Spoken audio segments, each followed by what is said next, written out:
Legends say, in the era of the Great Brainrot, before the Great Server Reset of 27, the fate of the entire galaxy was decided in a room that possessed more negative aura than a lobotomized NPC. They called it, the Situation Room. No cap, this place was absolute cinema.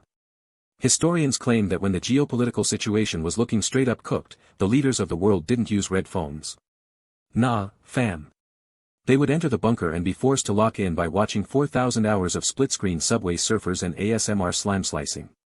If you lost your focus, if you weren't hitting that skibidi energy, the algorithm would straight up delete your clearance.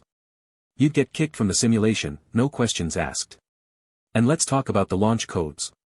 You think there was a button? You're delusional. To authorize a strike, the commander-in-chief had to step into the center of the room and hit a perfect Griddy while the AI tracked their motion. If the frame data wasn't peak, the missiles stayed in the silos. It was all about the vibe check.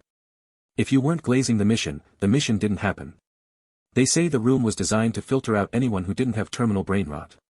If you couldn't process 12 memes per second, your brain would fry just by looking at the interface.